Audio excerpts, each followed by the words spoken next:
La Micaline à Saint-Dizier, c'est de nombreuses viennoiseries, des pâtisseries originales, des variétés de pain, ainsi qu'une sélection de sandwichs pour vos repas. La Micaline, 4 rue Gambetta à Saint-Dizier. Le JT vous est présenté par Alliance, Frédéric Le Temps, à 1 avenue Raoul Laurent à Saint-Dizier. Alliance, avec vous de A à Z. Samedi 20 octobre, bienvenue dans votre JT. Mobilisation contre le cancer du sein, Octobre Rose continue ses belles actions à voir dès le début de cette édition. Le salon des antiquités se tenait le week-end dernier à Bar-le-Duc, de surprenants objets qui ont traversé les époques. Du rugby avec le club Ovalie qui jouait son premier match à domicile de la saison pour une bonne cause à voir dans ce journal. Et du sport toujours, la semaine dernière se tenait le tournoi de tennis futur à Saint-Dizier, remporté par un jeune sportif de 19 ans. Et un Tour de France un peu spécial pour Manu Gallure. Cet artiste a fait une petite pause à Revigny-sur-Ornain. Nous l'avons rencontré.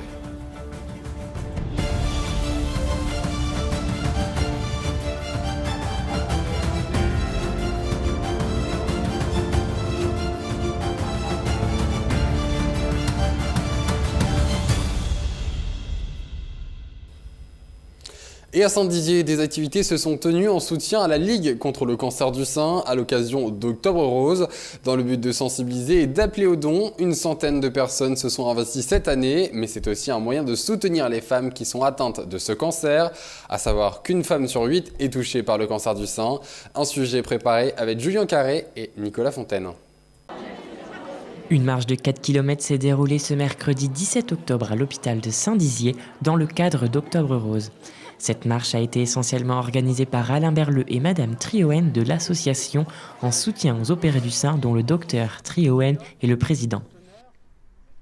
La marche devait être organisée, il y avait 100 personnes et nous avions prévu tout un circuit et nous avons fait le tour des commerçants qui étaient d'accord pour accueillir une centaine de personnes. C'était pas facile, mais tous les gens qui nous accueillent sont des gens très particuliers, qui ont quelque chose en plus et qui veulent faire quelque chose pour l'association. Au départ de la course, le docteur a tenu à remercier et féliciter les participants avec ce beau message. Vous êtes beaux dans la tenue, mais aussi à l'intérieur. La marche s'est déroulée en plusieurs étapes avec un premier arrêt à Jardiland où un pommier a été offert par le magasin en soutien pour l'association. Puis les marcheurs vêtus de rose ont poursuivi jusqu'à l'entreprise TPA où une petite collation les attendait. Cette marche a accueilli une centaine de participants tous aussi motivés et sensibles à cette campagne. Je fais cette marche pour prévenir, c'est pour la prévention sur le cancer du sein. Parce que toutes les femmes pourraient être touchées plus ou moins par cette maladie. Moi, je ne suis pas touchée personnellement, mais je veux me retrouver auprès de toutes ces dames.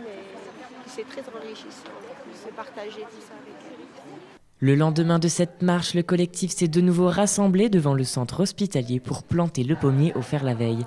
Une action essentiellement basée sur la communication.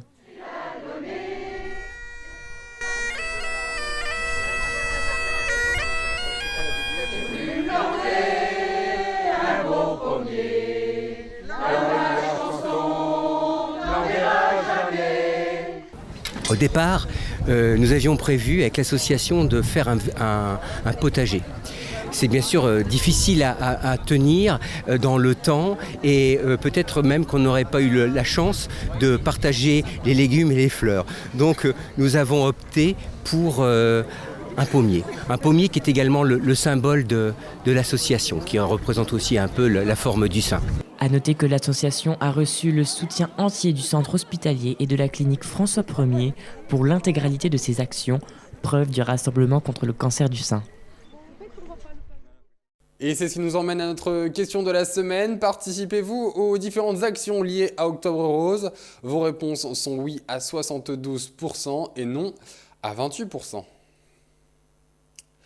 Nos journalistes ont eu la chance de rencontrer l'expert du salon des antiquités de Bar-le-Duc qui se tenait le week-end dernier au hall des brasseries. Le moment pour les aguerris de faire des trouvailles, mais aussi pour les novices de découvrir l'histoire des objets et leurs valeurs. Un sujet de Julien Carré, Lucas Garcia et Lisa Lamorlette.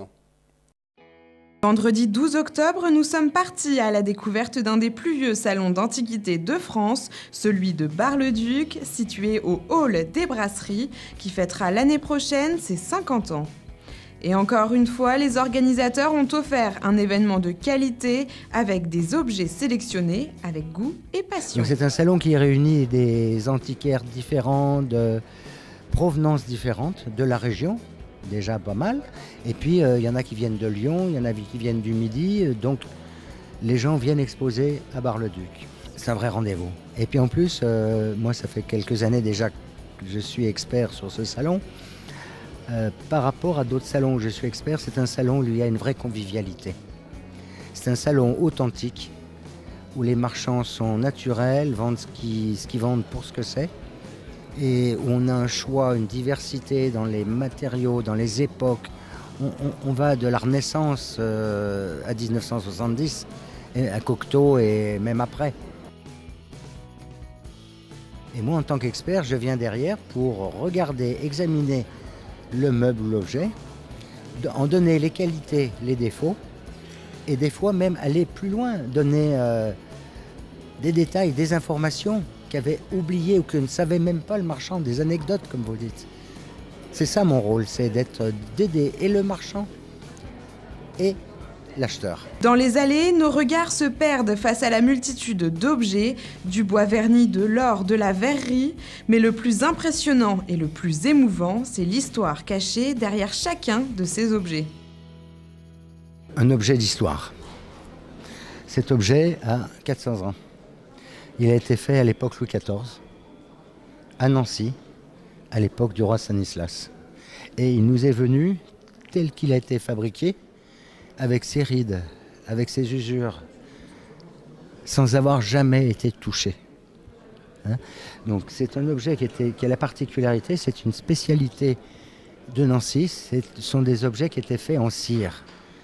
Les têtes, les visages sont faits en cire, avec un costume brodé en soie avec des fils d'or et d'argent, donc c'est typiquement nancéen. Et puis là en plus il est marqué en dessous Saint-Étienne Ier. Saint-Étienne, représentant Saint-Étienne, Saint-Étienne premier pape. Et ça représente Saint-Étienne avec ses instruments de la torture, les cailloux, puisque Saint-Étienne a été lapidé. Et que ce soit devant, sur les côtés, autres, cet objet est nature et tel qu'il a été fabriqué, tel qu'une comtesse ou peut-être que le roi Stanislas a pu le voir. Alors pour moi, un objet comme ça, il peut terminer dans une grande collection. Il y a beaucoup de gens qui collectionnent des objets en cire de Nancy, mais ce qui serait bien, c'est qu'il termine au musée de Nancy.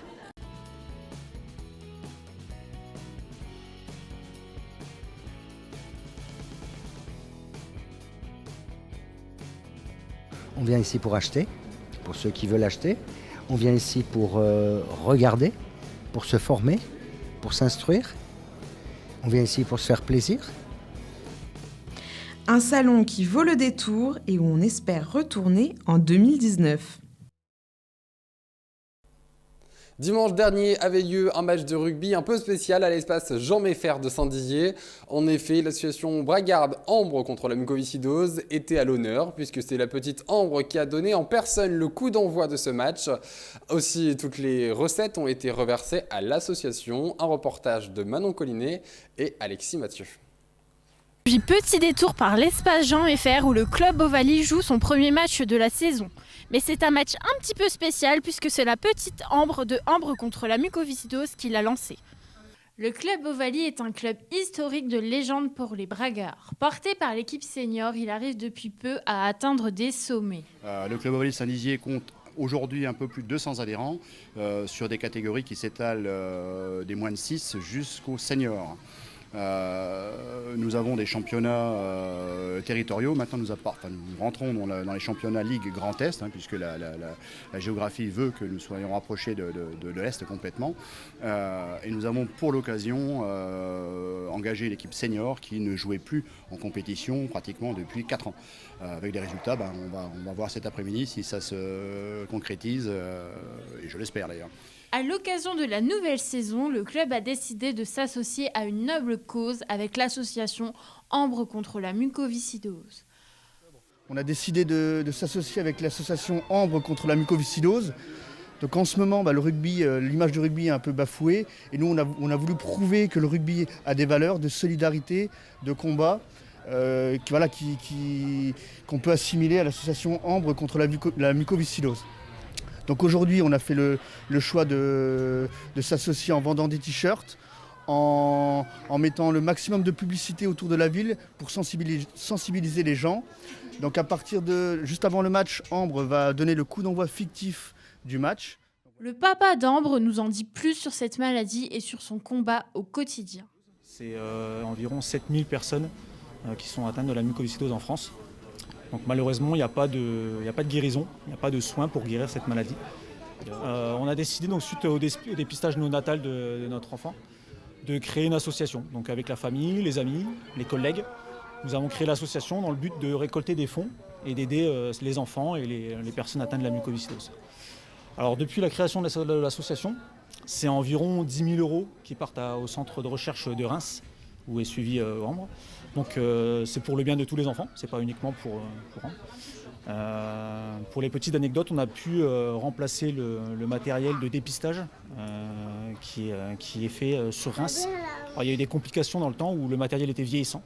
Donc grâce aux dons, grâce à ces événements comme aujourd'hui, on a pu avec les dons remplacer tout le matériel de dépistage.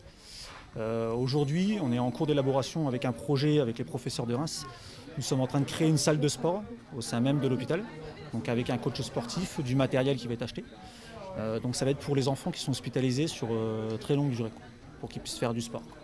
Donc c'est en cours d'élaboration, normalement ça risque d'être créé janvier. Donc il y a toutes les demandes à faire pour mettre le projet en route. Voilà, donc on est fiers aujourd'hui de participer à cet événement. Comme le disait Damien et puis le président, c'est un esprit d'équipe, c'est un esprit de groupe. Et pour franchir, comme on disait, cette ligne, c'est tout un groupe qui travaille ensemble. Aujourd'hui l'association c'est ça, c'est un groupe. On se bat pour que la maladie ça puisse un jour guérir. Et puis voilà, on est fiers d'être là aujourd'hui. Afin de rendre cet événement unique, c'est donc la petite Ambre qui a donné le coup d'envoi du match qui opposait le club Ovalie au Boulet Olympique Rugby. Après un fort moment de partage et d'émotion quant à ce coup d'envoi, c'est le club Ovalie qui ouvre le score grâce à un essai au bout de la 4e minute. Est-ce qu'actuellement il est toujours possible de rejoindre le club ? Est-ce qu'en cours d'année c'est possible ou pas ? À tout moment. La difficulté consiste toujours pour les nouveaux à venir régulièrement quand le terrain est propre, sec comme depuis quelques semaines, des fois un peu trop sec même parce que c'est dur sur certaines chutes. Alors que le rugby est aussi c'est un sport d'extérieur, donc quand il commence à faire un petit peu plus froid, pluvieux, c'est souvent là où on rigole le plus. Au bout de 80 minutes de match, c'est toujours un carton plein pour le club Ovalie qui a dominé tout le match pour finir sur un score de 78-5. Nul doute que la petite Ambre y est pour quelque chose et que la saison s'annonce pleine de victoires. Et un week-end très sportif pour la ville de Saint-Dizier, puisqu'en même temps, dimanche dernier, se tenait la finale du tournoi de tennis futur. Ce tournoi d'une grande importance, puisqu'il permet de découvrir les futurs talents qui auront foulé les cours des tournois les plus huppés dans les prochaines années. Un tournoi réussi depuis 24 ans grâce à l'investissement de nombreux bénévoles du COSD TCB. Manon Collinet, Alexis Mathieu. La ville de Saint-Dizier a accueilli au cours Suzanne Langlaine la finale du 24e tournoi de tennis futur qui opposait Matteo Martino à Corentin Denoli. Alors les finalistes, ce sont deux jeunes Français du pôle fédéral qui s'entraînent à Paris à Roland-Garros au CNE. Donc c'est Matteo Martino, un jeune qui est né en 99, qui doit autour des 500e mondial, et puis Corentin Denoli qui est de 97, donc il y a 2 ans de plus et qui lui a déjà fait demi-finale au tournoi futur, donc ça fait déjà plusieurs années qu'il est sur le tournoi. Le tournoi futur, c'est les premiers tournois internationaux. En général, c'est des marches pour pouvoir après accéder aux tournois qui sont un petit peu supérieurs. Donc c'est pour ça qu'on accueille beaucoup de jeunes espoirs, en général du tennis français ou du tennis international. Et donc ça leur permet de marquer des points. Alors là, les deux finalistes aujourd'hui, ils ont l'objectif d'aller au mois de juin sur les qualifications de Roland-Garros, c'est-à-dire rentrer dans les 240 meilleurs joueurs mondiaux. Et pour ça, il faut marquer des points et donc passer par des tournois futurs. Parce que leur classement et leur niveau ne leur permettent pas d'accéder directement aux qualifications des tournois du Grand Chelem. Et qu'est-ce que ça apporte au club de Saint-Dizier d'avoir le tournoi futur ici, dans ces locaux ? Eh ben déjà, c'est un tournoi international, tous les clubs n'en ont pas un, il y en a même qui aimeraient bien en avoir. Après, nous, ça nous apporte une vitrine. Et puis pendant une semaine, et même on va dire après un mois avant, et puis c'est tout un club qui se mobilise pour pouvoir accueillir tous les joueurs-là, donc des chauffeurs, ceux qui font la restauration, voilà, les recherches de sponsors et tout et tout. Après 3 sets plus que serrés, c'est à 17h15 que vient la consécration pour Matteo, qui remporte ce tournoi à peine 19 ans. Mais ce tournoi est également l'occasion pour eux de pouvoir se qualifier pour le tournoi de Roland-Garros et espérer rencontrer leurs idoles. Un grand avenir est déjà tout tracé pour Matteo et Corentin. Sur les chemins de France, le chanteur Manu Gallure s'est arrêté à Revigny-sur-Ornain. Ce jeune homme a décidé d'entreprendre un pari un peu fou, traverser la France à pied et en chanson pour faire découvrir son talent et répandre sa bonne humeur dans des lieux toujours plus surprenants. Une rencontre signée Lisa Lamorlette, Julien Carré et Lucas Garcia. Vendredi 12 octobre, nous avons rencontré Manu Gallure à Revigny-sur-Ornain. Ce trentenaire a décidé d'entreprendre une aventure extraordinaire, un drôle de Tour de France à pied et en chanson. Depuis le 21 septembre, il a débuté la 2e année de sa tournée en partant de Paris et il arrivera le 21 juin 2019. Il a donc fait un stop à Revigny, accueilli par Polo de Oliveira, en charge de l'espace culture de la Coparie. Les traders avec moi. Ça n'est que de la pluie qui m'en tombe dessus. Ça n'est que de la pluie.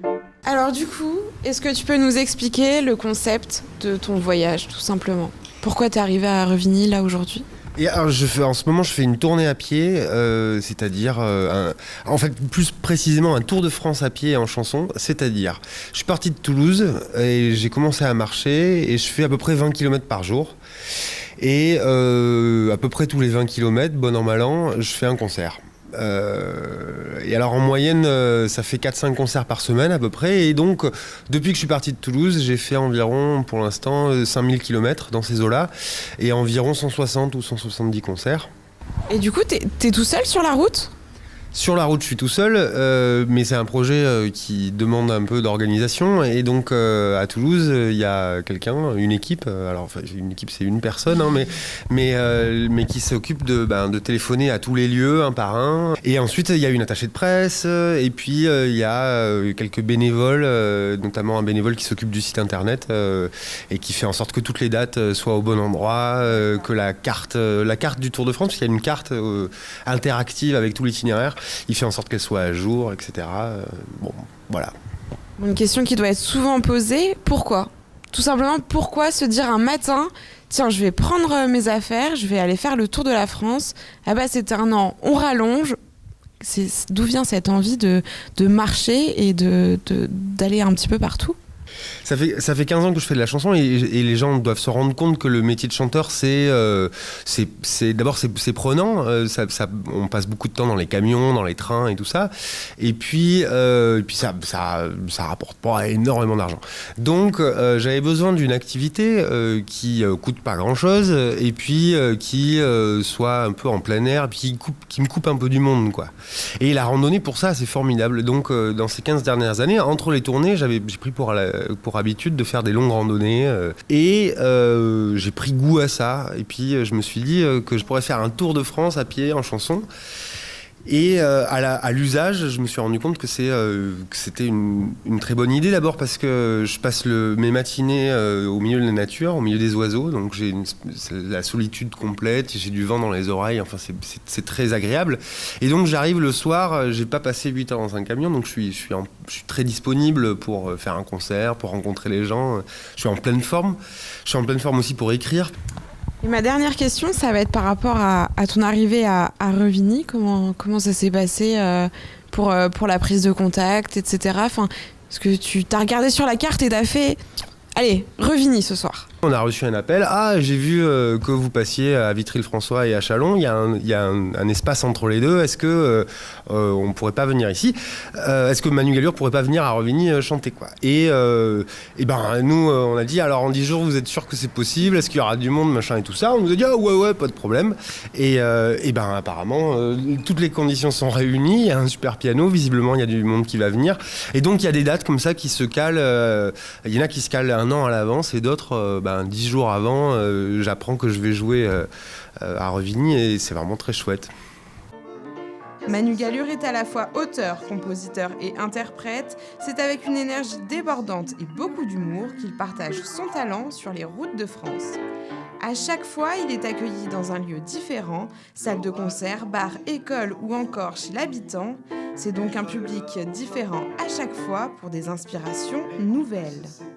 Toute son actualité est à retrouver sur son site internet manugallure.com.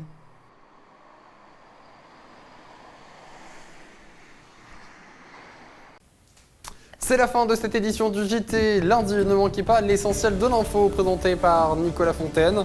Il reviendra sur le sujet des nouveaux habitants de notre territoire. D'ici là, très bon week-end à tous.